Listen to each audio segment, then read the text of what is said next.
Rolling down the beach in my Earth Cruiser, I saw some kids throwing a ball that skipped on the surface of the water, kind of like skipping a rock across a pond. I'd never seen something like this before. So being curious, I stopped and asked, what is it? So I threw the ball a few times and said thanks to the kids, and then I left before they got, creeped out about some old man asking them questions. They told me it was called a waboba.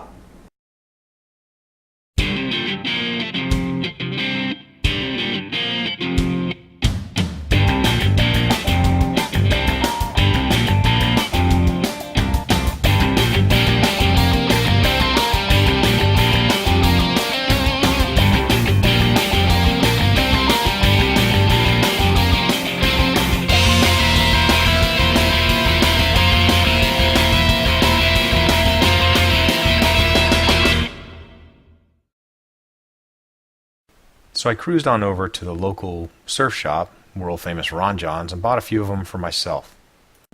So I got one for myself, one for my nephew, and one to tear open the inside of it and see what it was made of. I went to the internet and did a little research and found who the inventor was, Jan von Heyland. A couple emails later, I had a Skype call scheduled to interview him. Like most inventors, I was pretty sure Jan used some of the creativity principles I talk about in my book, Da Vinci and the 40 Answers. And that's why I wanted to interview him. And after talking to him for about 30 minutes, I found out he used at least 8 of the creativity principles that I teach.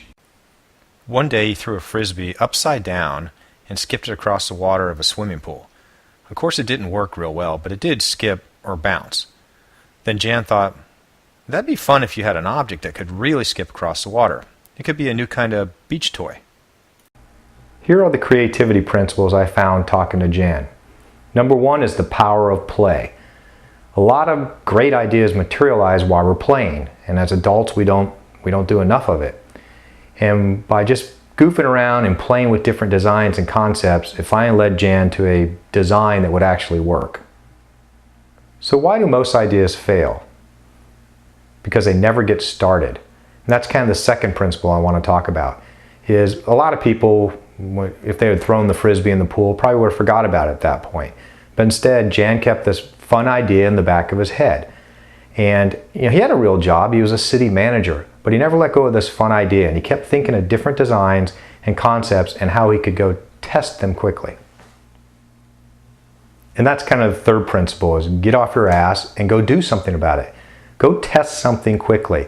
Don't worry about this great detailed project plan. Just go start playing with some concepts. And that's what Jan did that led to a final design that really worked. But he had to go through a lot of iterations to get there. And the fourth principle is what I call R&D. Now, of course, one definition of R&D is research and development. But another way to use that phrase is called rob and duplicate. I call rob and duplicate because you don't need to start from scratch. You can go out there and find concepts and designs that you build upon. And that's essentially what Jan did in a lot of looking at the materials and the design concepts of the ball. So, and I like to use the word R&D because as rob and duplicate, because it kind of makes people laugh. And if they laugh and it strikes an emotion as a training point, it helps people remember it better. Jan doesn't like using the term rob and duplicate. He said it's more like building on what others have already done. And I agree with him. One concept is to look at the ball. It's got the stitching of a baseball, which adds to familiarity, which is kind of rob and duplicate. You're copying a design from a baseball that's been around for hundreds of years. So the ball consists of 3 materials. It's the inner jelly, kind of a jelly rubber type material. Kind of feels like a stress ball, like you'd have maybe at work. And then there's the outer spandex layer, which gives you a better grip in the water. And again, as I said, it's kind of shaped like a baseball for familiarity. And then the one I tore apart, if you look at the inside of it, it's got a lining on the inside of the spandex, which is a material that's lighter than water, which helps the ball float better in the water. So out of the 40 tris lenses, here's 4 tris lenses that Jan used in the design of the ball. The first one's composite materials. It's where you use a combination of materials that are different to make a better product. And the example I just gave is I used an inner liner, spandex that's been around, and a jelly-filled material all combined together to make the unique ball. The second trizz lens is weight compensations, where you take the weight of one thing to counter the other. Primarily, as I said, it was that inner liner. Jan found a lot of ball designs that were great. They bounced on the water just fine, but they didn't float very well. So it was kind of critical to find a weight compensation concept, a way to lift it and make it less dense so it floated better. The next trizz lens they used was curvature. Well, duh, it's a ball.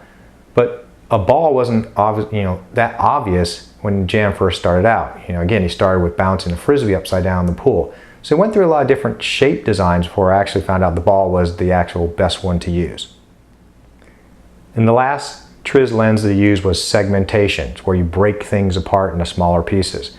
He was trying to think of a name for the ball, some name that would be really cool and unique. And then he thought about what the ball actually is. It's a water bouncing ball. And so he segmented that, took the first two letters of those three words, and came up with WABOBA, water bouncing ball. Pretty cool design, pretty cool concept. Hope Jan knocks him dead with this ball. And like I said, I've got some there fun as hell to play with. See you next time on Sly as a Fox video newsletter. Take care.